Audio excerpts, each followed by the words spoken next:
Buenas tardes, amigos. Muy feliz año para todos.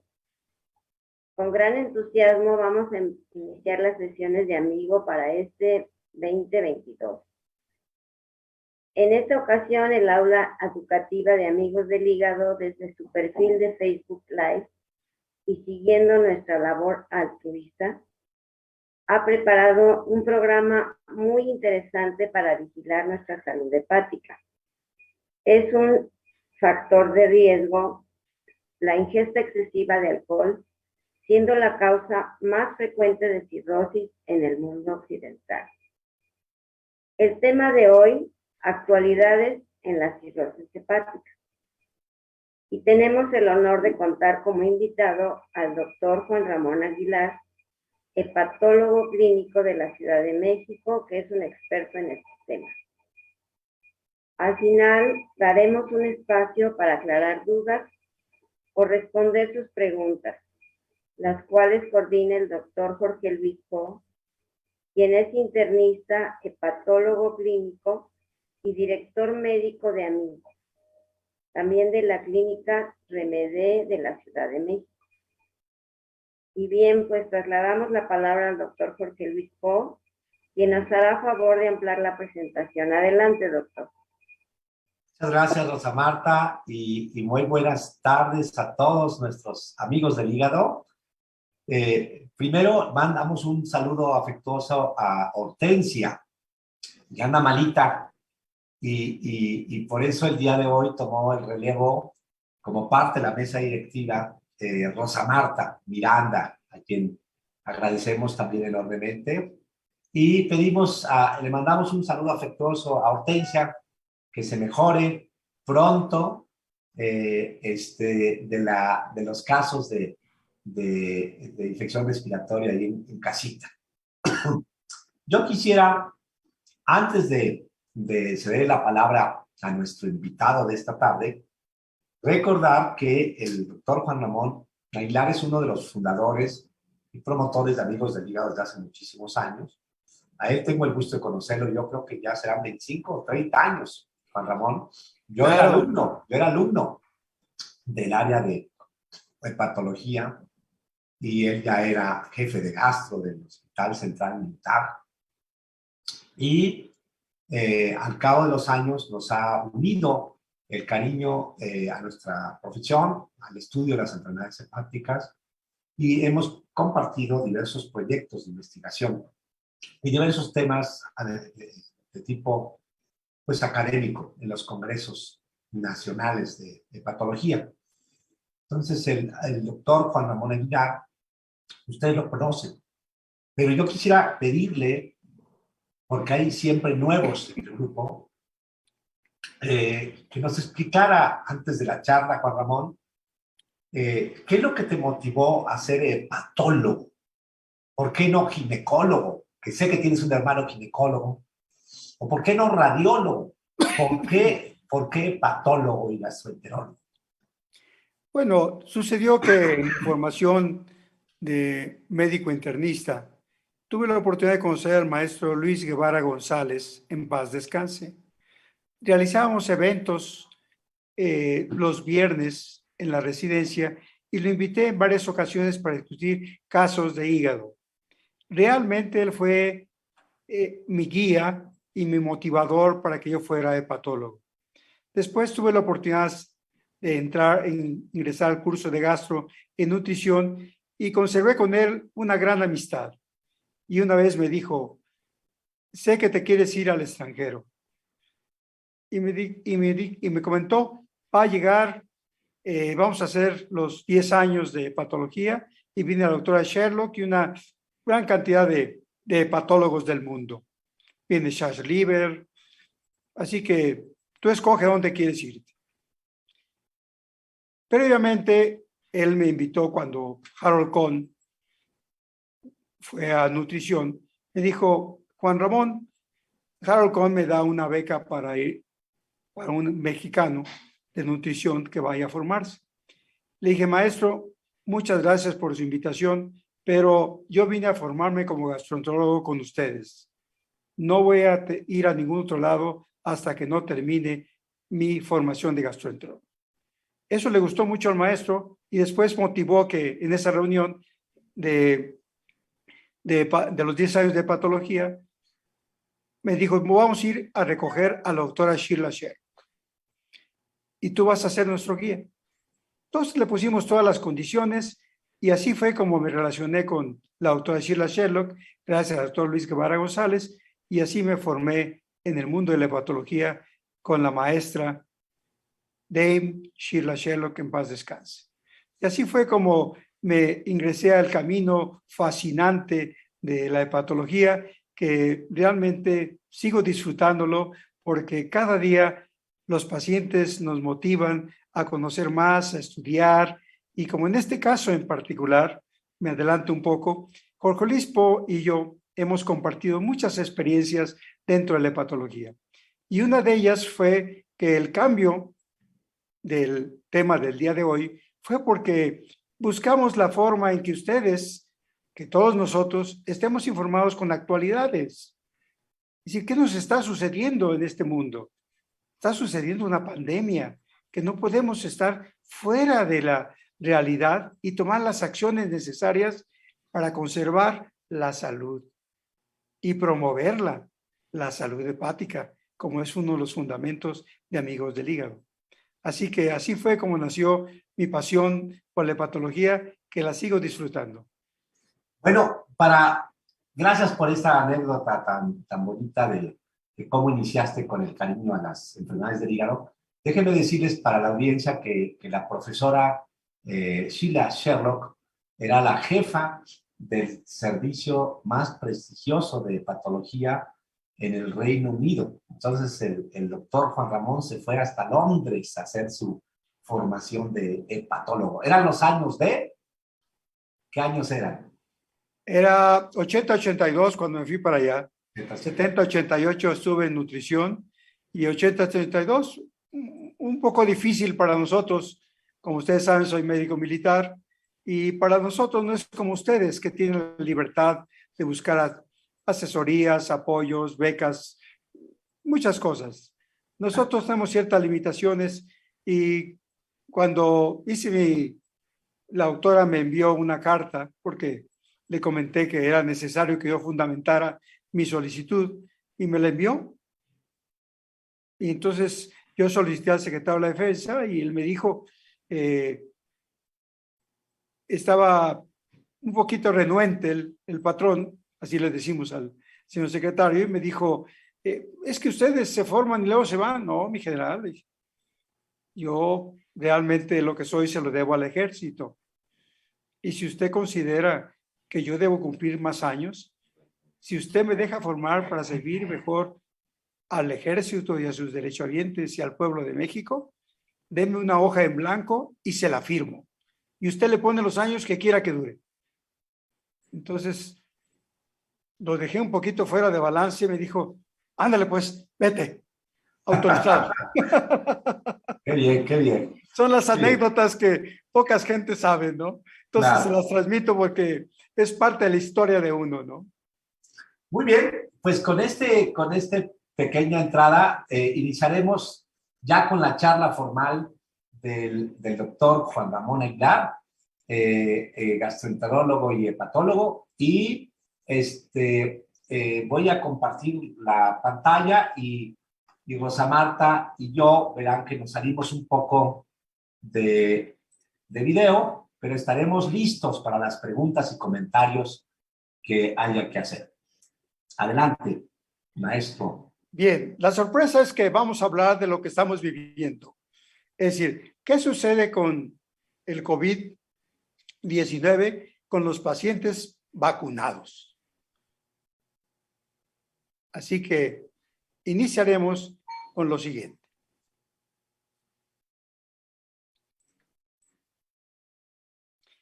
Los objetivos de esta plática tienen 5 incisos.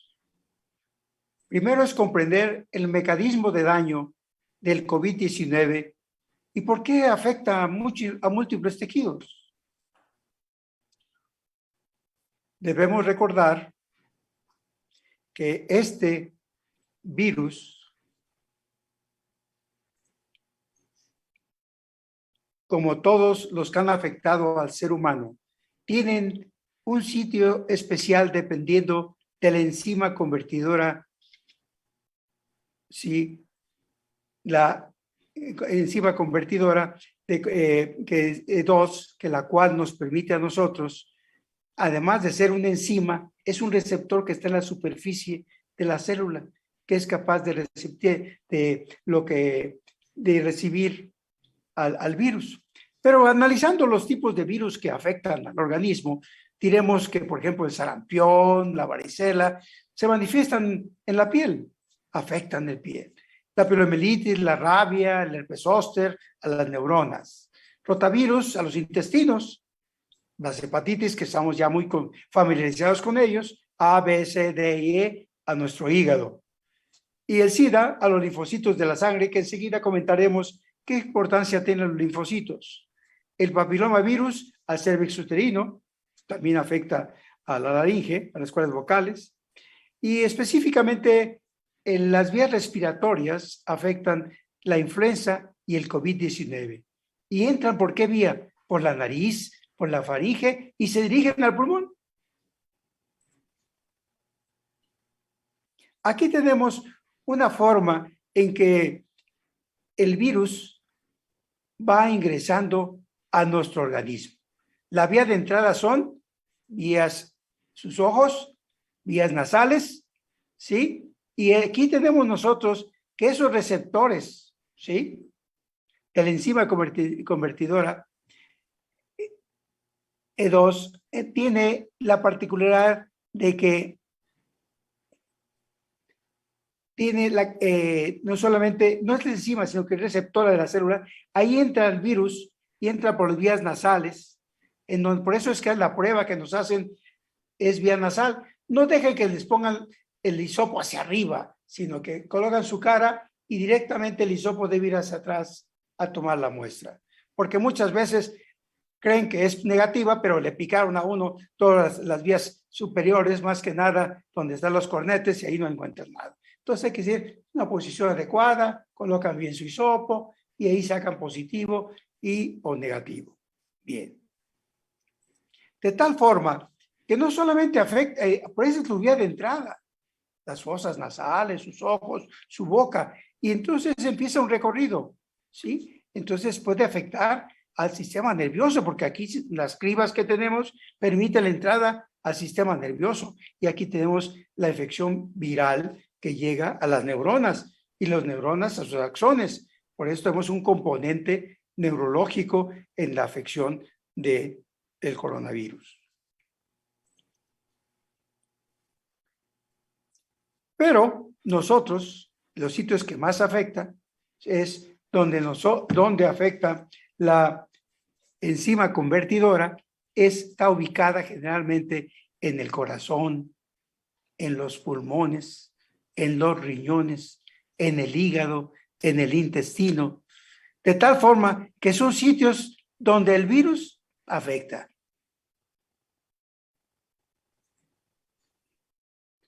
Aquí vamos a ver nosotros la expresión de la enzima convertidora E2.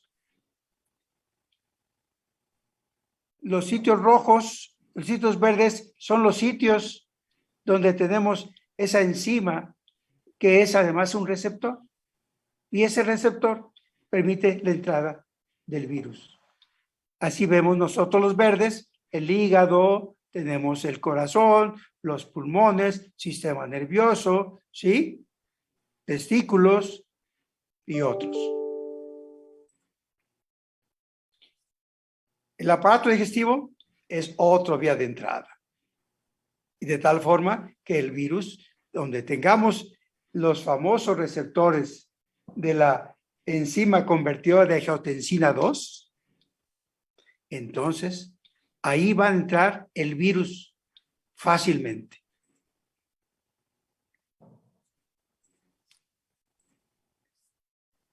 De tal forma que otro de los lugares es nuestro hígado. ¿Por qué vía entra? Por vía circulatoria. Entró por los pulmones, por el aparato digestivo, por la vena porta, ¿sí? Entonces, de tal forma que tendremos la circulación, afección sistémica del virus. ¿Y dónde va a tener mejor acción? En donde está la enzima convertidora de angiotensina 2.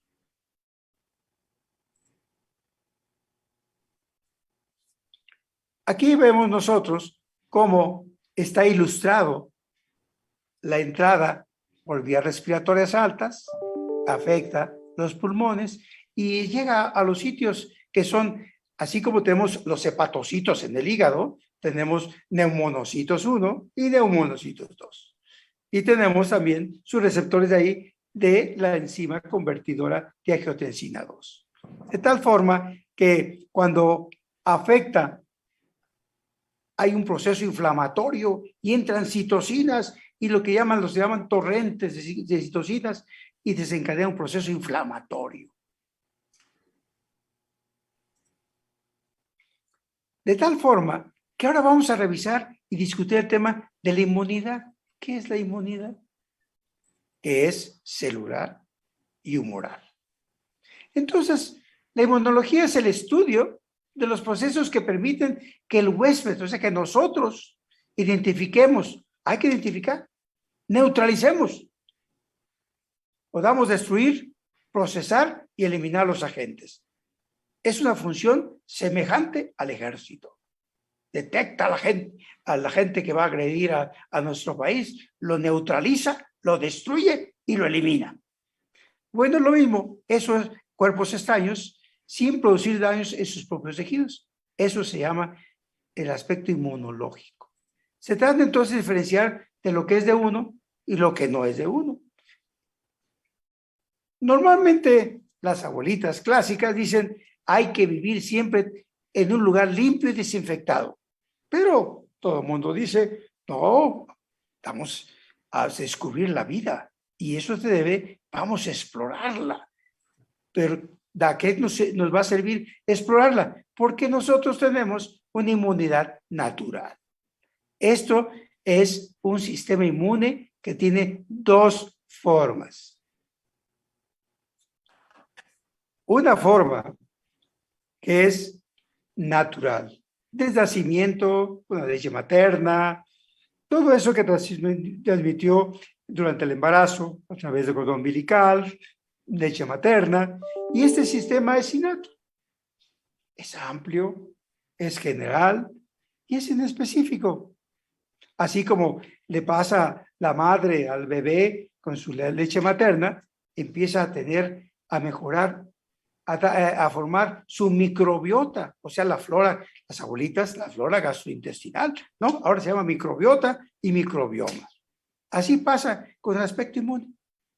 Pero hay otro que es adaptativo, es específico, especializado, con memoria, a nivel hormonal y nivel celular. Ahí es donde intervienen las vacunas.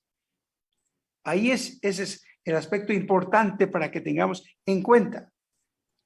Pero nuestro organismo tiene mecanismos de defensa. Por ejemplo, en la piel, las glándulas sebáceas, sudoríparas, las cejas, las pestañas, bigotes, los vellos de la nariz, del oído, a nivel pestañas, lágrimas, saliva. La tos es un mecanismo de defensa del organismo que se debe a que trata de eliminar lo que nos obstruye las vías aéreas. Ya sea, si es superior, puede ser por reflujo gastroesofágico, por problema nasal o por problema de irritación de los bronquios. Existen otras protecciones, por ejemplo, ¿cómo otra protección de la piel? Pues casi nada. Lavarnos nuestras manos con agua y jabón. Otros les gusta ir al spa. Y los antisépticos o geles con alcohol. Y no olvidar, hay un producto que no tiene alcohol y que los protege muy bien, que se llama Aquaseptic. Úsenlo, es manual, es práctico, lo pueden traer en su bolsillo o lo pueden tener en su casa. Y eso no les seca su piel. Ahora, sobre las mucosas, pues tenemos las caretas famosas, las mascarillas, los cascos, los filtros y los cubrebocas, que es fundamental ahora el uso de ellos. Hablando del sistema inmune adaptativo, hay dos células importantes. Las células B, que forman anticuerpos, ¿sí? Y la célula y el sistema inmune celular, cuando hablábamos de los linfocitos. Bueno, ahí intervienen los macrófagos, los monocitos. Recuerden ustedes que, volviendo al aspecto militar, el aspecto celular son el sistema policial, lo que toma la acción inmediata, la que va a defender, la que defiende al ciudadano. Esa es la respuesta celular. La respuesta fuerte, la humoral, la que tiene anticuerpos, las células B, es el ejército, siempre poderoso para eliminar al enemigo. Entonces, la celular, aquí vemos nosotros la celular como tiene dos líneas, una línea de los linfocitos, que es a través del timo, la médula ósea, y la otra es la línea mieloide, que están las células granulocitos, neutrófilos, eosinófilos, basófilos, plaquetas, ¿sí? Monocitos. Esos son los interesantes que debemos tomar en cuenta, esas dos líneas. Entonces, ¿qué hace? Por ejemplo, la respuesta, vamos a irnos a la derecha. La inmunidad celular es la primera que actúa. Llega el antígeno, inmediatamente entran todas las citocinas, linfocitos y neutrófilos y linfocitos y tratan de destruirlo, a reparar el daño y eliminar el agente externo. En cambio, el otro, la inmunidad por anticuerpos, ese recibe, lo detecta, determina y manda sus anticuerpos para destruirlo. Con esa idea general, hablaremos de la expresión clínica del COVID, de la enfermedad del COVID. Debe quedar muy claro que tiene un abanico de manifestaciones clínicas y de evolución de los pacientes. 1 a 3% de los pacientes son asintomáticos, pero son contagiosos. Aunque son asintomáticos, son contagiosos. Y esos pacientes, su capacidad inmune los maneja bien y les maneja una inmunidad. Un 80% de las enfermedades tienen un cuadro respiratorio hasta cierto punto leve. Pues secreción nasal, molestias faringeas, tos, fiebre, dolor de cabeza, cierta dificultad respiratoria, ¿verdad? Pero generalmente no, su saturación de oxígeno es más de 90. Su manejo es médico. El médico le da lo que necesita para que él pueda manejar ese cuadro de enfermedad leve. Y así viene la enfermedad grave, que es esos pacientes en los cuales tienen grave, que eso es un porcentaje que viene siendo un 13 a 16%. Esos pacientes tienen ya manifestaciones de disnea, tos, ¿sí? Y su saturación es menor del 90%. Esos pacientes deben ser hospitalizados. Ahora ya el manejo en esos pacientes puede manejarse en casa con oxígeno suplementario y con tratamiento. Sin embargo, estos pacientes son graves, deben ser hospitalizados y si salen adelante, los pacientes con pura oxigenación y tratamiento que les instalan en el hospital, estos pacientes evolucionan. Recuerden que ahora ya autorizaron en Estados Unidos unos 2 antivirales, uno de Pfizer, ¿sí? que se utiliza por 5 días, tratamiento. Una es de 4 tabletas cada 12 horas y otra es de 2 tabletas cada 12 horas. Bueno, la enfermedad crítica es el 6%. Esos pacientes tienen insuficiencia respiratoria, tienen sepsis. Esos pacientes sin duda deben continuar hospitalizados, terapia intensiva, ¿sí? Apoyo ventilatorio, ¿sí? Y la enfermedad, y esos pacientes es el 6%. Y el 1 a 3% cursan con esas evoluciones de mal pronóstico, es decir, pasaron del 6% y al 1 a 3%, el cual, a pesar de estar en terapia intensiva, ventilación asistida, los pacientes fallecen.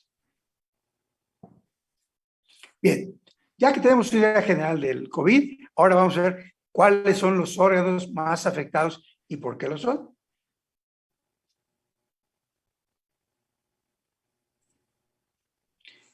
Comentamos que los sitios del cuerpo humano que tengan los receptores y la enzima, ¿sí?, convertidora de angiotensina 2, son los sitios donde se va a facilitar la entrada del coronavirus. Y son prácticamente sus pulmones, su corazón, sus riñones, sus vías urinarias, ¿sí?, su cerebro y su hígado.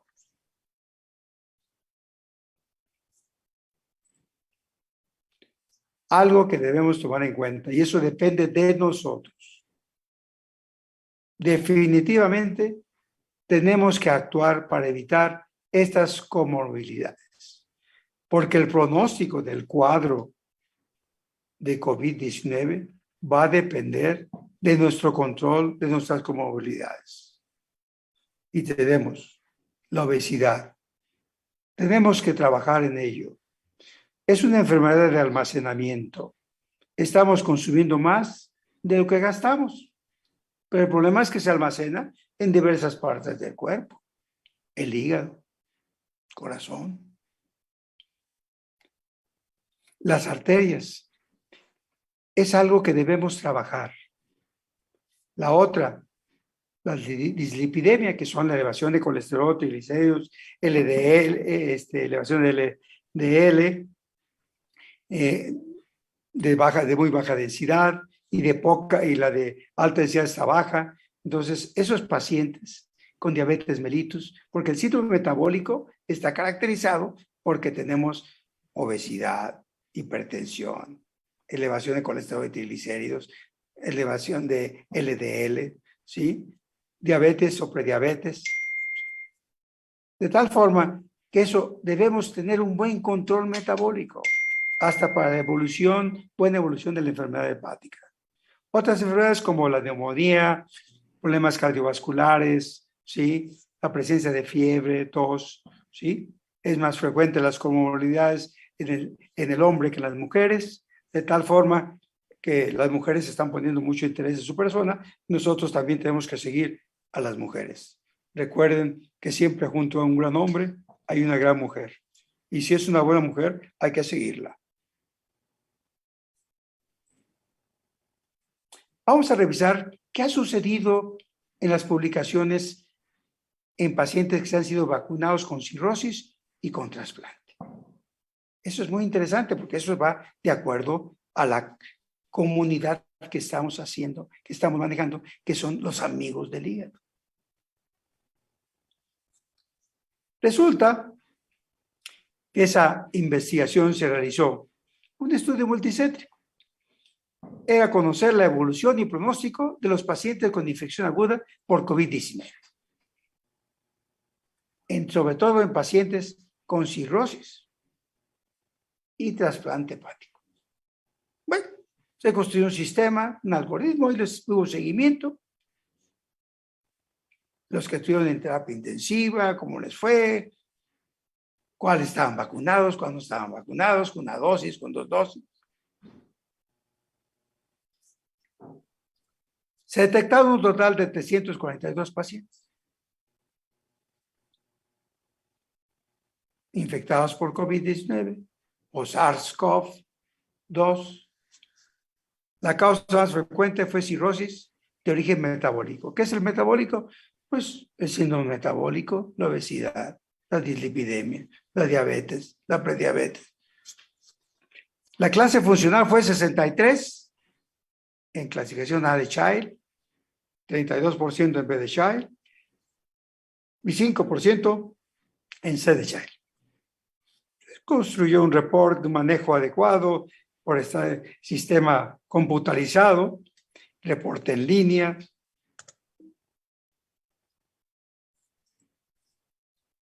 Y encontraron lo siguiente. De los 159 pacientes con cirrosis no vacunados, fíjense la importancia, no vacunados, el 74% requirió hospitalización y falleció el 9%. De los 21 pacientes con cirrosis y al menos una dosis de vacunación, solo el 33% requirió hospitalización y no falleció ningún paciente.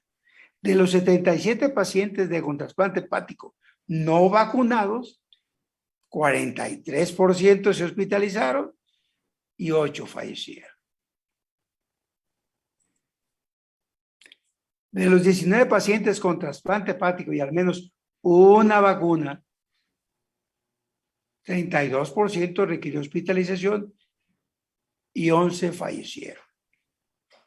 En pacientes con trasplante hepático y 2 dosis de vacunación, el 40% requirió hospitalización, pero no falleció ninguno. Nos manda un mensaje muy importante. Eso es un resumen de que las vacunas que tenemos y que sabemos tienen efectividad entre más del 95%, pues tenemos AstraZeneca, Pfizer, Moderna, ¿sí? Y CanSino, Sinovac, Sinovac y otros más. Pero sobre todo tenemos 3 cosas muy buenas, 3 vacunas que han demostrado ser de beneficio. Es Moderna, Pfizer y AstraZeneca. Y actualmente están haciendo el refuerzo de la tercera dosis con AstraZeneca. Esa vacuna de AstraZeneca, por alguna razón, en las mujeres tiene mucho más efectos colaterales, como ha sido nuestra compañera y amiga y presidenta Hortensia, fue vacunada el domingo y ahora tiene efectos de la vacunación de su tercera dosis. Espero que pronto se recupere, mi distinguida presidenta, con todo el afecto y el respeto. Vamos a reflexionar sobre cuánto durará la pandemia. Una pregunta muy interesante, pero va a depender de muchos factores. Lo más importante es que nos vacunemos.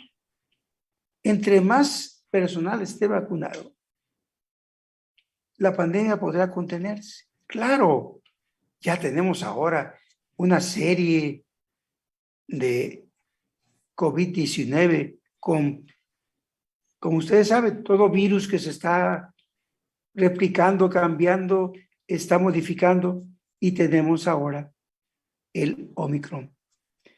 Se caracteriza porque es sumamente contagioso. Es como si fuera un sarampión, así, se contagia fácilmente. Claro, nos toma vacunados. Y el cuadro generalmente es de vías respiratorias altas. Dolor de cabeza, congestión nasal, tos, secreción, molestias faríngeas, ¿sí? Hasta puede tener fiebre. Pero hay que informar y detectarse su prueba y hablar con su médico inmediatamente. Que no se los lleve. Que muchas gracias. Que no. Ahora, esto de cuánto durará la pandemia, ¿estamos a tiempo, Jorge Luis? Perdón, es que estaba yo, sí. Estamos ¿Estamos a tiempo? perfecto, Juan Ramón. Estamos perfecto. No, tenemos perfecto. Bueno, es que te escuché que a lo mejor ese es el presidente de la Organización Mundial de la Salud, que pues, está inquieto, ¿no? Caray, cada vez hay nuevos virus, ¿verdad? Pero como todo virus, se va modificando. Es como el ser humano, más que no somos tan rápidos como los virus. Tenemos que recordar un poco la historia de las pandemias, porque en el mundo, en la vida la historia nos dice muchas cosas. Ha habido pandemias históricas. Entonces, por ejemplo, en Atenas, 430 años de Cristo, duró 5 años y se estima que mató a 1,000 personas. La población era menor que ahora. La plaga antonina en 165 a 180 antes de Cristo duró 15 años y se calcula que mató a 5 millones de personas. ¿Por qué le quitaste eso? Luego vino ya después de Cristo, la plaga Justiniano. De 541 a 542 se calcula que apareció el 10% de la población mundial de aquella época. La peste negra, aquí es interesante, y esto ya tenemos conocimiento de ello. En 1346 y 1353 duró 7 años. Se estima que fallecieron 25 millones de personas.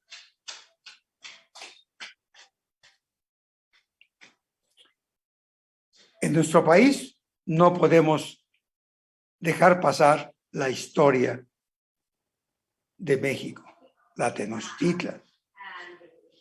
La epidemia que afectó a Mesoamérica, le llamaron la epidemia Cocolicistli en esas fechas y murieron 15 millones de habitantes de Mesoamérica. La viruela del Nuevo Mundo en el siglo XVI. Algunos han estimado que afectó el 90% de la población indígena. Se describió desde 1519 en Tenochtitlan y en 1532 en Cusco. Como ven ustedes, siempre la vida del ser humano ha sido acompañado por epidemias. Luego ya conocemos, ya se conoce frecuentemente esta información, la gripe española de 1918 a 1920 provocó alrededor de 500 millones afectados y falleciendo el 20% de ellos. La gripe asiática en 1957, en 1958, habría causado 1 millón de muertes en China y 106,000 en Estados Unidos. El agente causal fue un virus de la influenza A, H2N2, y que nos ha afectado es H1N1. La pandemia del SIDA, que inició en 1981, se calcula que han muerto 35 millones de personas. Afortunadamente ya hay tratamiento y su pronóstico de vida ha mejorado.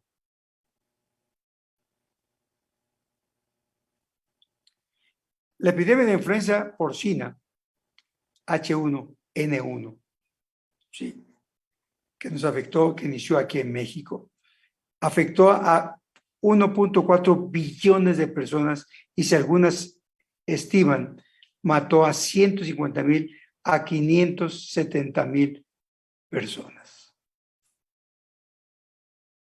Como ven, las pandemias han sido parte de la historia del mundo. Lo que debemos tomar en cuenta siempre es todos los cuidados generales, ¿sí? El lavado de manos, usar gel o usar productos que no tengan alcohol, ¿sí? Y tenemos nosotros la oportunidad de usar nuestro cubreboca, nuestros gogles, porque las vías de entrada son ojos, nariz, bocas y manos. En la época de la peste usaban una careta especial para poder ver a las personas porque sabían que se contagiaban por esa vía. Bueno, ¿qué es lo que debemos hacer? El decálogo, ¿sí?, que Amigos del Hígado envía a la sociedad. Y es lo importante que debe quedar para nosotros, lo que nos vamos a llevar a casa, a transmitir a la familia.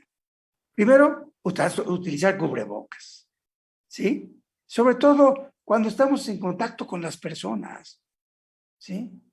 Y la otra, no romper nuestros círculos familiares. El problema que tenemos ahora con este variante de Omicron es cuando personas fuera de nuestro círculo ingresan. ¿Y por qué tenemos gran cantidad de contagios? Pues hay que ver el aeropuerto. No hay ningún control. Entonces, no es posible por más cubrebocas que pongan ustedes. Y además hay cubrebocas que sí funcionan, que tienen mayor protección. Úsenlos. Ahora, lavarse las manos. ¿Sí? Siempre que vayan, tomen barandales, puertas, ¿sí? O elevado uso público, ¿sí? Y también si pueden llevar su aquaseptic en su bolsillo o en su bolso. Las mujeres siempre pueden encontrar cualquier cosa en el bolso de una mujer, pero el aquaseptic es muy sencillo y lo pueden aplicar sin ningún problema. No fumar es otro de los factores importantes que debemos tomar en cuenta. El cigarro está demostrado que tiene afección a las vías aéreas superiores y disminuye la velocidad de los cilios, que se encarga de los bronquios de eliminar lo que nos estorba, lo que nos afecta, las secreciones. No ingerir bebidas alcohólicas en exceso, no más de 3 copas en el hombre y 12 mujeres por día. Ahora, valorar como siempre, costo-beneficio. ¿Me quiero tomar una copa? Me tomo una copa. Nada más, porque es un gusto, es una satisfacción. Beber más de una no es como antes. Una es ninguna, 2 es una, 2 es 3, 3 son 2. No, debemos tomar en forma moderada. Si no es necesario, no hay que fomentar el alcohol, porque muchas gentes en estos momentos de pandemia justifican que el estar solos, estar encerrados, se deprimen, el alcohol. Lo único que estamos haciendo es provocar un daño, ya que recuerden que el alcohol se metaboliza en 3 vías: en la deshidrogenasa alcohólica gástrica, deshidrogenasa alcohólica hepática, ¿sí? Y un sistema que se llama MEOS, sistema oxidosa, que elimina las mitocondrias del hígado. Entonces, sepan ustedes que las mujeres por genética tienen poca deshidrogenasa alcohólica. Por eso es que ponen luego coloraditas cuando estaban la primera o segunda copa. Bueno, no consumir drogas de esparcimiento. Bueno, ahora ustedes pueden salir a caminar 30, 45 minutos, ya no haya mucha gente. Y tampoco cuando vamos a caminar, no tenemos que usar cubrebocas. Si no hay gente, ¿para qué usamos cubrebocas? Estamos inhibiendo la respiración, la ventilación, la oxigenación y hacer sus ejercicios en su casa, como cuando eran jóvenes y hacían deporte, sus ejercicios metiendo aire, sacando aire. Eso es fundamental, 6 veces al día por 5 ocasiones.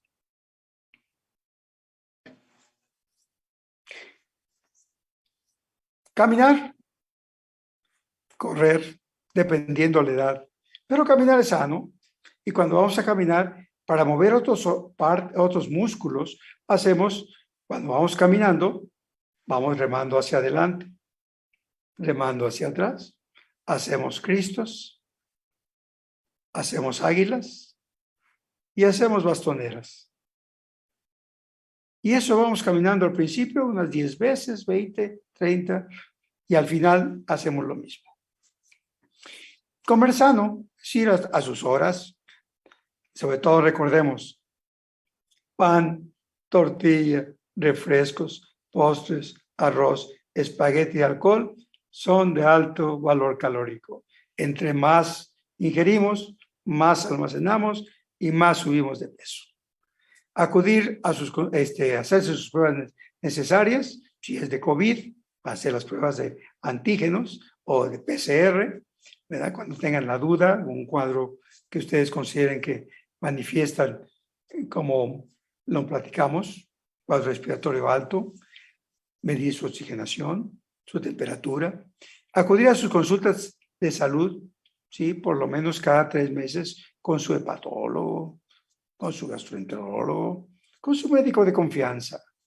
Recuerden ustedes que la salud no se ha promovido, que es un recurso natural no renovable. Por lo tanto, debemos conservarlo. Tomar los medicamentos que sean necesarios. Entonces, debemos considerar lo siguiente. La infección de COVID-19 puede afectar a todos los pacientes y sobre todo los vacunados. No debemos olvidar para que no bajemos la guardia. Si bien el riesgo de mortalidad depende del grado de fibrosis, del estadio de la enfermedad y la clase funcional, también se relaciona con el número de dosis de vacuna. Moraleja, consejo médico, debemos vacunarnos. Y si es posible, tenemos que vacunar un tercer refuerzo. Afortunadamente, algunos expertos mencionan que conforme el virus se vaya replicando, va a ser más infeccioso, pero que va a ser menos mortal. Sin embargo, no debemos bajar la guardia y tenemos que vacunarnos como la influenza. Tenemos que acostumbrarnos a vivir con él. Es buen amigo si nosotros le tenemos respeto, tenemos cuidado de nuestra persona. Ese decálogo, tómenlo en cuenta. Por lo pronto, les deseo un feliz año, sean felices y estoy abierto a sus comentarios.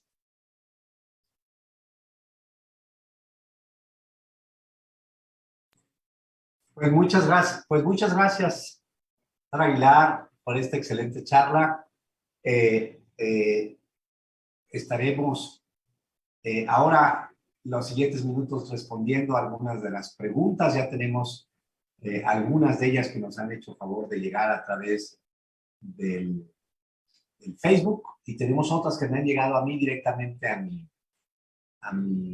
chat, ¿no? Entonces, veo que hay mucha inquietud y es natural porque fin de año, inicios de enero, hubo sin duda un recrudecimiento de los padecimientos respiratorios, ¿no? Había ocurrido una paradoja muy curiosa que en los últimos 2 años, desde marzo del 2020 y todo el 2021, como que la gente que enfermaba de vías respiratorias dejó de hacerlo, salvo los que se enfermaron mucho por el COVID. O sea, y de pronto como que hubo un periodo larguísimo donde las personas que tenían 2 o 3 episodios de gripa en un año dejaron de tenerlas.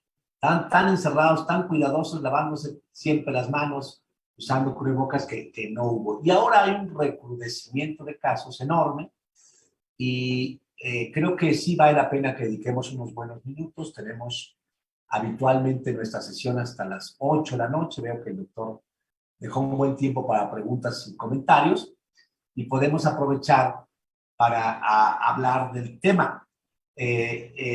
Una de las primeras preguntas de Marisa Torres dice que tiene que ver que cuáles son los medicamentos que están autorizados en Estados Unidos para el tratamiento de COVID y poderlo comentar un poquito. Si quieres, ahorita yo complemento un poquito, Juan Ramón, pero... Ahorita en un momento doy el dato exacto, porque aquí los tengo. Claro.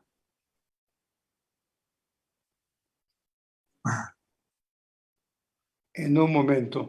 Son 2 y les doy el nombre exacto.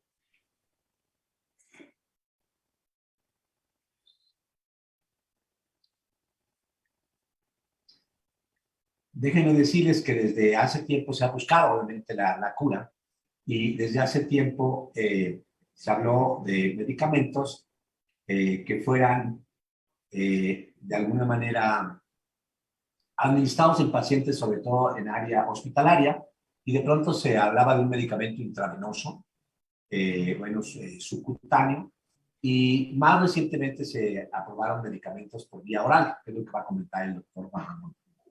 Bien, pues aquí tengo los datos exactamente que ustedes están solicitando. El producto de 200 miligramos es de los laboratorios Merck, se llama Molnupiravir de Merck.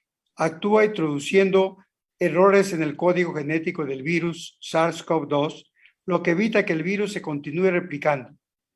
Es adecuado para el tratamiento del COVID-19 de leve a moderado en adultos con resultados positivos de la prueba viral y alto riesgo de enfermar gravemente. Disponible solo con receta. Su uso debe iniciarse lo antes posible después del diagnóstico y dentro de los 5 días posteriores al inicio de los síntomas.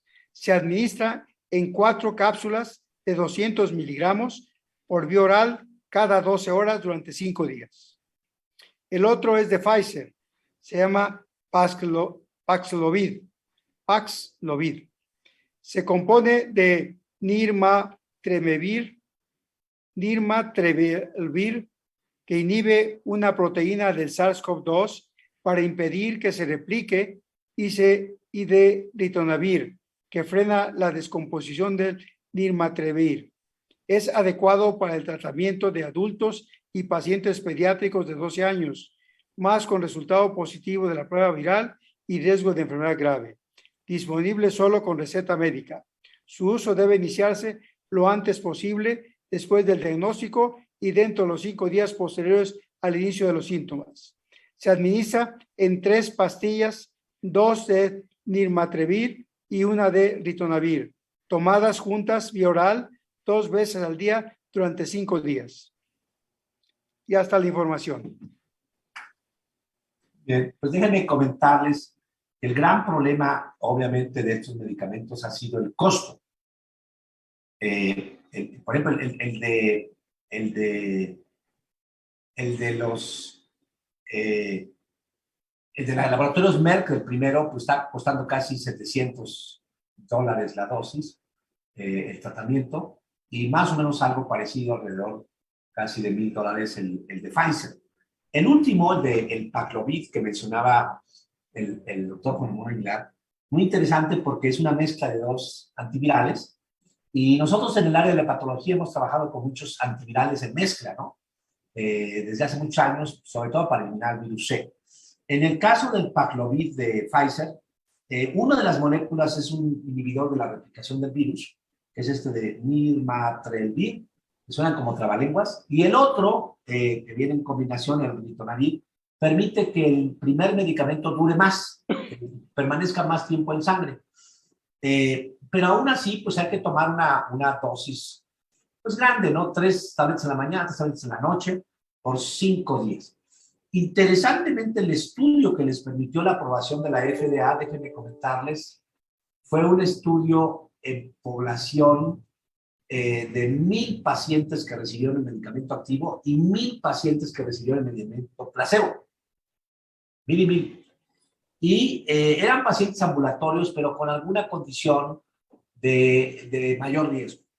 Podía ser diabetes, hipertensión, obesidad, falla renal o cáncer asociado, o bien que estuvieran sin otro padecimiento, pero con mayor de 60 años. Entonces, a un grupo de pacientes les dieron el medicamento activo, a otro grupo les dieron placebo, y lo que vieron como variables de interés es la necesidad o no de hospitalización, la necesidad o no de pasar del manejo ambulatorio en casita a la necesidad de hospitalizarse. Bueno, pues resulta que en el grupo placebo, el 6% de esos 1,000 se tuvieron que hospitalizar y tuvieron pues diversas necesidades de manejo, algunos de ellos en terapia intensiva. En cambio, en el grupo de Paxlovid, de medicamentos, solo el 0.8% se tuvieron que hospitalizar. De manera que esta diferencia de 6 versus 0.8 es lo que permitió que pueda pues, ser administrado. Ahora, el medicamento, desgraciadamente, aún no está disponible en México, pero les digo, el precio es prácticamente de $800, lo cual, pues mucha gente, pues tal vez lo podría pagar, pero otros no lo podrían pagar. Son 5 días para este monto o cantidad de medicamento, ¿no? Entonces, y lo otro es que vean, el 94% de los pacientes que recibieron placebo, pues se mantenían bien con los cuidados habituales. Es este 6% que evolucionó la cronicidad, que se parece un poco al cuadro que presentó el doctor Juan Ramón Aguilar, donde hay un 6% que se pueden complicar y necesitar de manejo intrahospitalario, ¿no? De manera que aunque hay mucho interés en los medicamentos caros aprobados por la FDA en los Estados Unidos, la aplicación en el mundo de los países sin tantos recursos sigue siendo poco aplicable, ¿no? Hay otra pregunta Juan Ramón de Carolina Rojas, que dice, ¿por qué los gastroenterólogos no sugieren dietas en la cirrosis biliar primaria y por qué la medicina convencional no tiene un enfoque en la raíz de la condición clínica? Yo creo que el tratamiento de la cirrosis biliar primaria tiene dos enfoques. Uno es el manejo médico y el otro es el manejo de la dieta. Estas dos combinaciones de medicamentos y dieta permite mantener buena calidad de vida de los pacientes para ser llevados a trasplante hepático, porque realmente el problema de este problema, las vías biliares que cada vez se van obstruyendo hasta realmente crear una insuficiencia hepática, ¿verdad? Con ictericia, prurito, ¿sí? Alteración de las pruebas inmunológicas. El trasplante hepático les ha dado un mejor pronóstico, pero nosotros como médicos sí tenemos la atención de tener cuidado en los medicamentos que utilizamos y la dieta también adecuada y sobre todo prepararlos para trasplante hepático, que es su futuro es muy halagador. Yo confirmo lo que les comenta el doctor Juan Ramón Aguilar y aprecio la inquietud de Carolina de esto de que dice, ¿por qué no dan dieta? Bueno, en realidad todos nuestros pacientes con enfermedad crónica del hígado, todos, el 100%, deben tener también un manejo nutricional con la nutrióloga que forma parte del equipo de trabajo. Pero tiene razón de que en muchas instituciones, sobre todo de las grandes, como el Seguro Social o el ISSSTE, no necesariamente aplican esta recomendación internacional. Es una paradoja. Y por eso es que desde Amigos del Hígado hemos exhortado a que si algún paciente nota que a nivel de su hospital hay alguna falta de apoyo por saturación de servicios, que tengan que buscar el manejo tanto de hospital público como de hospital privado y complementar lo que no les puede proporcionar, por el momento por lo menos, con opciones de medicina privada. Pero sin duda es necesario una alimentación especial en los pacientes con colangitis biliar primaria, ¿no? Yo quisiera agregar una cosa, Jorge Luis. Sí. La primera pregunta con respecto a los medicamentos orales. COFEPRIS, el día 7 de enero de 2022, COFEPRIS autoriza el tratamiento oral para COVID-19 en uso de emergencia controlada. Es un oficio que envían ellos y el medicamento que autorizan, dice la comisión, bueno, contra COFEPRIS, autorizó para el uso de emergencia de tratamiento oral molnupiravir, que será destinado para atender pacientes con COVID leve a moderado y con alto riesgo de complicaciones. El día 7 de enero de 2022. Genial, pues qué bueno que están llegando. Ahora, aparte de la aprobación es que estén en el mercado, que ya estén en venta en la farmacia, ¿no? Que es el tema adicional que es crítico, que es la accesibilidad de los fármacos a los pacientes, ¿no?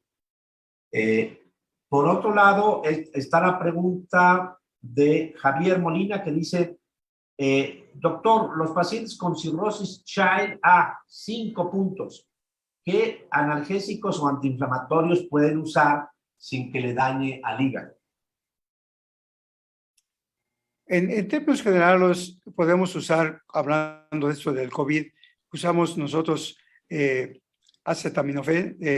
paracetamol es el que normalmente utilizamos, y la otra es el Advil Max, que es generalmente es un medicamento de 400 miligramos, y son los que podemos usar con toda tranquilidad, sobre todo el paracetamol. Bien, recuerden que a pesar de todo lo que hay escrito del paracetamol, sigue siendo el analgésico del hepatólogo, ¿no? Lo utilizamos Sí. porque a la dosis recomendada por el fabricante, que son tabletas de 500 miligramos, una cada 8 horas, cada 12 horas, incluso cada 6 horas, resulta que puede metabolizarse muy bien el hígado y ayudar a eliminar dolor, ¿no? Dolor de cuerpo, dolor de diferentes áreas. Entonces sigue siendo nuestro analgésico de primera línea, ¿no? Y yo creo que es el que hay que tener. Ahora, hay muchos fármacos en la polifarmacia que se utiliza. Yo cada vez que veo a pacientes que me comentan que tuvieron COVID y que quieren una segunda opinión conmigo, pues me mandan recetas y de pronto en las recetas viene 2 antiinflamatorios no esteroideos, viene casi siempre 2 antibióticos y hay una polifarmacia bien puesta, ¿no? Entonces, a veces la polifarmacia es lo que puede dañar al hígado y por eso sí conviene que estén tocando la puerta y estar en comunicación con su gastroenterólogo y hepatólogo, ¿no? Hay otra pregunta por acá de Eddie. Eddie Reyes dice, doctor, con la vacuna de Sinopharm, ¿puede uno quedar protegido? ¿Y como qué porcentaje de protección da la vacuna de Sinopharm? Bueno, generalmente esta vacuna se utilizó mucho para aplicarle al personal del magisterio. Generalmente su protección es alrededor del 50 al 65% o 70%. Pero lo que recomendamos nosotros es que si recibieron Sinovac, es conveniente recibir la tercera dosis de AstraZeneca.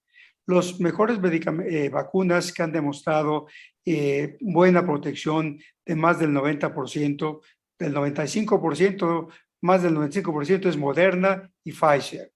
Y luego viene AstraZeneca del 92%.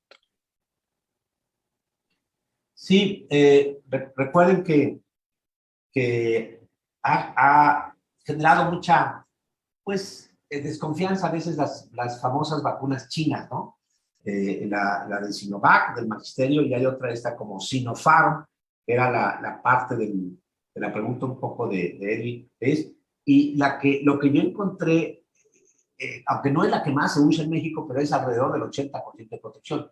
Pero recuerden que esto es en base a nivel de datos poblacionales. En realidad, a nivel ya no poblacional, sino del individuo, nada más hay 2 opciones. O estoy protegido o no estoy protegido después de una vacuna.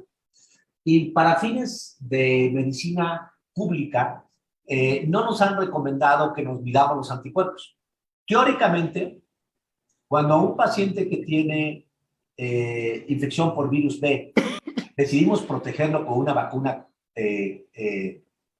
contra el virus de la hepatitis B, a los familiares que van a convivir con este paciente les decimos vacúnate. Y después de la vacunación les medimos anticuerpos. Y entonces, cuando medimos anticuerpos, le decimos, ya estás protegido, quédate tranquilo, ya puedes convivir sin ningún problema. Y esta práctica de medir anticuerpos después de una vacuna, pues es muy conocida para nosotros los hepatólogos en el caso de la infección crónica por virus B.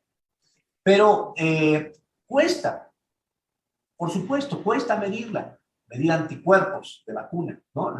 A nivel privado, estas pruebas de anticuerpos contra el virus COVID-19, después de la vacunación, cuesta entre 400 y 1,200 pesos. Pero ese costo, pues tiene una gran utilidad. Es decir, tengo una respuesta inmune, tengo anticuerpos de protección. Y esto a nivel del sector público, del gobierno, no se han hecho, como estas recomendaciones, ¿sí? Algunos incluso dicen que no sirven. En realidad, nuestra opinión de muchos años, les digo, no solo con el COVID-19, sino en hepatología, claro que sirve, porque identificamos a los pacientes en los cuales urge hacer una tercera dosis de vacuna o bien cambiar de esquema, ¿no? Yo tengo, curiosamente, pacientes con enfermedad autoinmune que fueron vacunados incluso en Estados Unidos con Pfizer y que cuando les medimos si habían desarrollado anticuerpos, la sorpresa es que no desarrollaron anticuerpos. En esta categoría especial de pacientes con con hepatitis crónica autoinmune, ¿no? Entonces, se recomendó hacer un nuevo ciclo de vacunación con otra vacuna y ya desarrollaron anticuerpos. A veces hay que estar evaluando a nuestro sistema inmune. Obviamente, pues da más tranquilidad tener anticuerpos. Ahora, el doctor Juan Ramón Aguilar explicó que no solo cuentan los anticuerpos, también cuenta el sistema inmune celular. Leo, cuando hay una infección tenemos varios tipos de defensa, pero yo creo que sí habría que estar muy pues actualizados y pendientes de que se puede formar una actitud pasiva o una actitud activa, ¿no? Gina Palacios, mandamos saludos. Ella nada más dice muchos saludos, doctor Juan Ramón Aguilar. Un excelente año para usted. Javier Molina. ¿En qué momento un paciente con cirrosis y COVID debe acudir a un hospital? ¿Cuáles son los parámetros determinantes para que tenga que irse a un hospital? Muy buena pregunta. Yo creo que eso es en general con cirrosis o sin cirrosis. Todo paciente con diagnóstico de COVID o que tiene síntomas de COVID, el paciente debe medirse dos cosas que deben tener a la mano ustedes: la temperatura y la saturación, lo que determina la hospitalización. Primero, informar a su médico para que tome conocimiento del seguimiento del caso. Y segundo, es la temperatura cada 6 horas y la saturación de oxígeno. Si la temperatura se presenta, deben usar nosotros medicamentos ya mencionados: paracetamol, Tylenol, Advil, y la saturación debe mantenerse arriba del 90%. Cuando el paciente, la temperatura no baja y su saturación de oxígeno llega a ser 88, 86, no deben detenerse. Inmediatamente se van al hospital e informando a su médico para que tome acciones. Si no se va a hospitalizar, el paciente debe ser atendido en casa con aplicación de oxígeno, ¿verdad? Pero con orientación y atención médica especializada, con cirrosis o sin cirrosis. Si la saturación baja del 90% y la temperatura sigue elevada, más de 38, y no mejora con los medicamentos antipiréticos que estamos recomendando, entonces el paciente debe ser atendido por especialistas de inmediato. Muy parecido a esa pregunta, Juan Ramón, está Ángel Espino, que dice que si ahora que hay cierta desabasto de algunas tomas de muestra de antígeno COVID o de PCR, que han escuchado que de pronto pueden ir a nutrición o al Seguro Social, que si esto es correcto, que cuando tengan síntomas respiratorios conviene que se estén yendo a los hospitales. Yo creo que lo más importante es la atención médica. Ustedes deben estar en contacto. Hay un sistema que tiene el gobierno que establece a través de telefónicamente informando del caso, y ellos toman inmediatamente contacto con ustedes y los van guiando y los van estableciendo si ocupa oxígeno manejo en casa o manejo hospitalario. Esa es la clave de todo. Ustedes no deben hacer las decisiones en forma unilateral. Necesitan auxilio de, primero, el gobierno ha establecido este sistema de apoyo en el cual ustedes telefónicamente llaman e informan del caso, hasta pueden ir a tomarle la muestra. O segundo, si el paciente ya tiene síntomas de COVID y sus saturaciones de menos del 90%, en el momento que tenga menos del 90% y esté elevada su temperatura o bajó la temperatura, pero su saturación es de menos del 90%, inmediatamente deben dar al médico o a su servicio médico de apoyo de gobierno. Pero el servicio médico que deben tener ustedes debe tener conocimientos especialistas de que usted está en riesgo, porque su saturación es menos del 90%, por lo tanto, si no se atiende en ese momento con apoyo ventilatorio, con dexametasona intramuscular, el paciente y los medicamentos que se utilizan, los antivirales que usamos, ese paciente debe ser atendido de inmediato. Y no porque tenemos menos del 90%, vamos a ir a urgencias a que nos atiendan, no. Ustedes asesórense con su médico tratante y con el servicio del telefónico de gobierno. Complementando esta pregunta o esta respuesta al señor Espino, yo les diría que si hay síntomas respiratorios y hay pues duda de que tengan la enfermedad, pues queda mucho la opción de decir, bueno, yo me siento bien, no tengo dificultad respiratoria, pero me dicen que puedo ir a un hospital a ir a dar consulta. Yo la recomendación que les doy, déjenme ponerles una diapo adicional, creo que ahí la están viendo. Aquí, esta diapositiva muestra otros agentes virales, de resfriado común, que es el rinovirus, los antiguos coronavirus, porque el coronavirus no es algo nuevo, hay muchos coronavirus ya conocidos desde hace 50 años, el virus respiratorio sincicial, los adenovirus, los enterovirus, desde luego el influenza, el virus de la influenza, el de la parainfluenza, hay el metaneumovirus y el bocavirus. Todos estos pueden dar síntomas respiratorios y explicar nuestras molestias. No necesariamente todas las enfermedades respiratorias agudas tienen que ser COVID. Y por eso es que hay algunas personas que van y les hacen la prueba y dicen, ¿salió negativo, señor? Pues sí, saliste negativo. No, pues ya no confío en la prueba. No, quiere decir que esa infección respiratoria aguda que tienen no necesariamente tiene que ser por el virus SARS-CoV-2 o COVID-19, pueden ser otras las causas, ¿no? Y el gran problema de si no tienen síntomas de dificultad respiratoria, no tienen oxígeno bajo, de irse a un hospital, es que se van a llevar sus bichos, afuera. La recomendación es quedarse en casa y si no tienen medios de contactar a un médico privado, hacer consulta, digamos, virtual, pues tratar de recurrir a estos sistemas públicos que mencionaba el doctor Juan Ramón Aguilar para apoyarse en el seguimiento y en el cuidado de ustedes como pacientes. Los que sí lo puedan hacer, pueden recurrir a un servicio de toma de muestra a domicilio.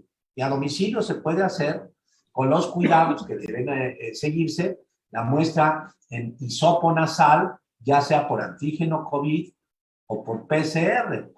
El antígeno COVID tiene la ventaja que es más barato, ¿no? El precio puede variar entre 400 y 1,200 pesos por muestra. Algunos cobran un poquito más por el tema de ser a domicilio, ¿no? Y luego está el PCR de COVID, que ese sí se va de 2,000 a 4,000 pesos, el PCR de COVID. Pero el antígeno COVID debe ser la primera opción porque es la más económica y tiene una sensibilidad muy alta, casi del 96 al 100%, y una especificidad del 100%. ¿A qué se refiere? Que si el antígeno COVID sale positivo, es 100% compatible con una prueba de PCR.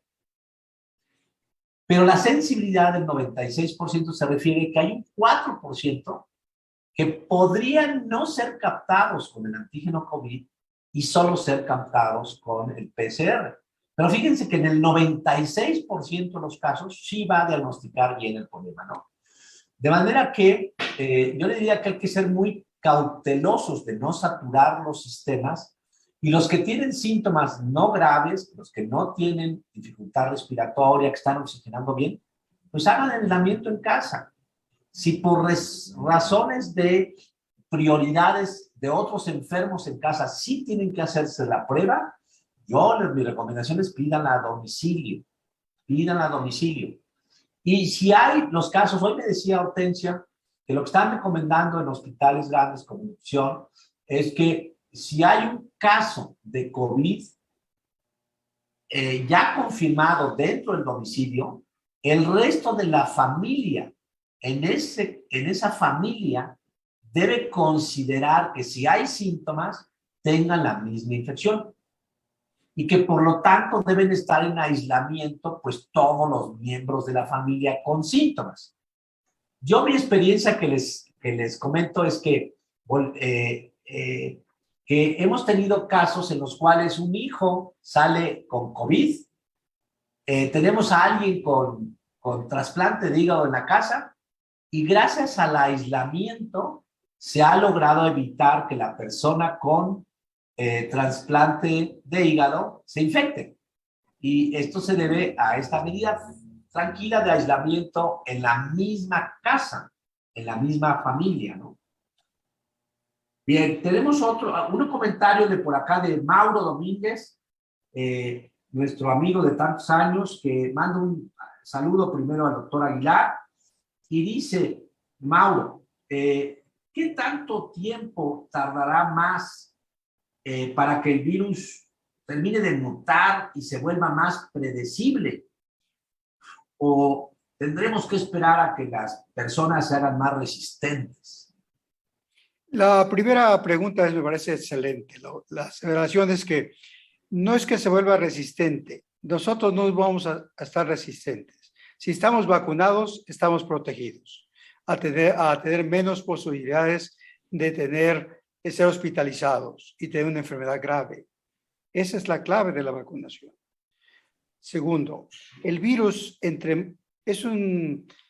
necesita un ser vivo para poder tener vida. Y como se está replicando, él está mutando. Nosotros, cuando ustedes ven a sus hijos, dice, se parece a mi esposa, se parece a mí, se parece a su abuelito, a su abuelita. No, esa es la famosa mutación, pero nosotros somos de generación. En cambio, ellos se están mutando rápidamente. Y eso hace que, afortunadamente, algunos expertos dicen que esta es una bendición, que el Omicron ha sido una vacuna y que esto nos daba protección. Recuerden, nosotros estamos aprendiendo de esta pandemia. Lo más importante es no nos vamos a ser resistentes. Vamos a esperar que las mutaciones permitan ser menos contagiosas y que produzcan menos progresión de la enfermedad y que sigamos entre el 80% de los casos de los cuales se manejan prácticamente con buena respuesta y con autoinmunidad. Bien, hay una pregunta, yo creo que es en relación con la previa de Eddie, que era, ahora quieren saber la eficacia, pero de la vacuna de Sputnik. Es una pregunta de Marieta Castro, y ¿cuánto protege la vacuna de Sputnik? Y en el caso de ella, después de las 2 dosis de Sputnik, ya se aplicó la tercera con Moderna. Debe estar usted muy tranquila del resultado del Sputnik, porque AstraZeneca es la mejor vacuna para recibir una tercera dosis. Si por fue Moderna, la tercera dosis. Bueno, la Moderna está demostrada que tiene más del 95% de eficacia en su aplicación. Así que si usted recibió el Sputnik, debe estar tranquila porque este tercer refuerzo con Moderna le da a usted una protección suficiente para no estar, esperemos, ni hospitalizada ni en situación grave. Porque ahora con este nuevo Omicron, usted puede estar tranquila que su cuadro, si acaso lo presenta, porque es muy contagioso, es como si fuera un sarampión. Entonces, pero el cuadro generalmente respiratorio alto. Pablo Ramírez dice que él es del magisterio y que resumió primero Sinovac y que ahora le están llamando para Moderna, pero que en realidad por el lado de magisterio le dieron la vacuna que le tocaba, pero que él por edad acudió a su delegación y le pudieron poner la de AstraZeneca y ya se puso una segunda dosis de AstraZeneca y está esperando la tercera dosis de AstraZeneca, pero que ya queda la duda de si se pone la de AstraZeneca que están por llamarle o si va a la de Moderna del magisterio. Se me hace raro que Moderna la aplique en México. Es la vacuna más cara que hay y solamente lo ha manejado Estados Unidos. Pero si tiene la oportunidad de aplicarse AstraZeneca, sería su segunda dosis de AstraZeneca, pero sería su tercera, que es el refuerzo. Así que vaya tranquila que se pongan su AstraZeneca y Moderna se me hace raro que se aplique en México. Fíjate que sí, anunció la Secretaría de Educación Pública que consiguieron 2 millones de dosis de Moderna para el magisterio. Entonces ya están en el proceso, y entonces algunos están en esta duda de que dicen, oye, tengo la opción de Moderna, pero pues yo ya inicié mi proceso con otras, ¿no? Entonces yo les diría que estén tranquilos. Yo creo que Cualquiera de las la opciones, primera vacuna que llegue, bueno, aplíquesela. Punto. La Moderna o AstraZeneca le va a dar el beneficio que usted necesita para estar protegido. Fíjese que volviendo a la pregunta que hizo hace rato Marieta Castro sobre Sputnik, en el portal Amigo publicamos los resultados de algunos de los trabajos de la empresa, bueno, que la empresa del Estado de Rusia sobre Sputnik, y bueno, si mal no recuerdo eran 68% de eficacia, luego se publicaron otros de 83% de eficacia, luego un estudio en Bielorrusia impresionante que eran 97% de eficacia con Sputnik, y el más reciente de Lancet, de la revista Lancet, que es una revista inglesa muy buena, salió con una eficacia del 91.6% con Sputnik. Pero como ustedes saben, hay una especie de presión mercadológica, que todo lo que viene de otros países diferentes, Estados Unidos, es chafa, ¿no? Es mala, no cumple con estándares. Yo en mi experiencia, cuando he medido anticuerpos, sí tengo pacientes vacunados con Sputnik que tienen anticuerpos protectores en cantidad óptima, ¿no? Así es que para Marieta, que esté tranquila, por el lado de Sputnik y sobre todo por este refuerzo que le pusieron de la vacuna Moderna, ¿no? Hay otra pregunta por acá comentario de Gina. Gina, es que hay dos preguntas de Gina. Una era que qué tan sensibles son las pruebas rápidas y es la que contesté hace ratito. Tiene una sensibilidad del 96%, nada más de acuerdo al tipo de reactivo que se utilice, pero son altísimas. La que utilizamos en nuestra clínica como laboratorio de referencia, la sensibilidad es del 96% y la especificidad del 100%, de manera que son muy confiables las pruebas rápidas. Lo único importante es el timing, el tiempo, el timing. O sea que si una persona está en periodo de incubación, puede ser que estuvo en contacto con una persona con COVID, se hizo la prueba al día siguiente y todavía no desarrolla infección. Oye, y me la hice 5 días después y ya me salió positiva. No es que la prueba sea mala, sino que el tiempo en el cual se hizo la prueba no era el adecuado. Y entonces la prueba salió negativa porque no había todavía este desarrollo, este periodo de incubación del virus dentro de su cuerpo. Esto es particularmente válido en aquellos que no están vacunados, porque en los que estamos vacunados, y sobre todo los que tenemos ya el tercer refuerzo, no solo es que entre el virus. Ahorita vio el doctor Juan Ramón, tenemos un sistema innato, o sea, ya los mocos que producimos, nuestros cilios de la nariz, nuestros vellitos, todo eso nos está protegiendo para que el virus ni siquiera entre al torrente sanguíneo. Pero si se le ocurre al virus entrar, y nosotros ya estamos vacunados, pues nuestro sistema inmune, ese ejército propio que decía el doctor Aguilar, nos va a defender. Y puede ser que ni siquiera pase a la sangre, ¡pum!, se inactivó. Pero tiene razón que de pronto ha habido casos que en el día 1 se lo tomaron la prueba rápida. Oye, salí negativo, pero el día 5 ya salió positiva. Pues sí, mamacita, pero es porque el timing, el tiempo, no era el apropiado. Así es que hay que tener cautela de en qué momento se tiene que hacer la prueba para que no se desesperen y no piensan que las pruebas son malas, ¿no? Hay otra pregunta de Carla.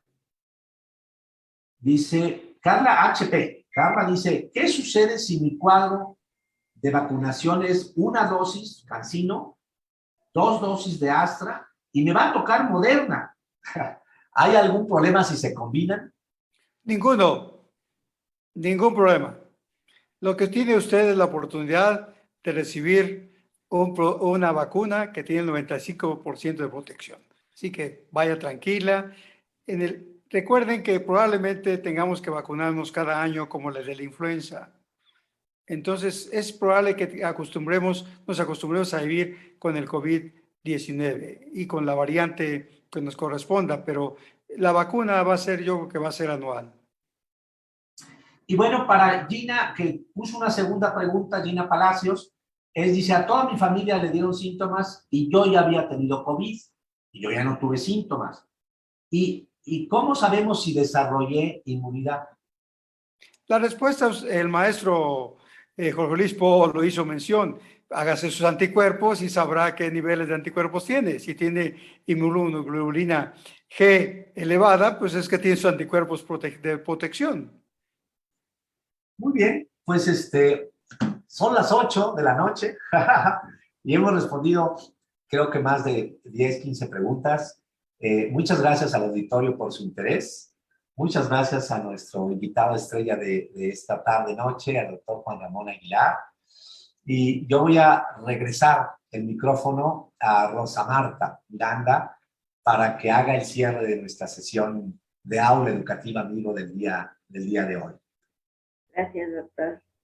Pues agradecemos al doctor Juan Ramón Aguilar por tan excelente conferencia y también al doctor Jorge Luis Po y a todos los que se pudieron conectar, esperando que esta plática sea útil para cuidar su salud hepática. Les recordamos que nuestra próxima sesión va a ser el día miércoles 9 de febrero del 2022. El tema va a ser el trasplante de hígado, riesgos y beneficios, tan lejos y tan cerca, por la doctora Laura Ladrón de Guevara. Y también les recordamos que visiten nuestra página www.amhigo.com. Y pues un abrazo para todos, de feliz año, muchísimas gracias y esperamos verlos aquí el próximo mes. Gracias. Buenas noches. Buenas Buenas noches. noches. Juan Ramón. Gracias, mi querido Jorge Luis.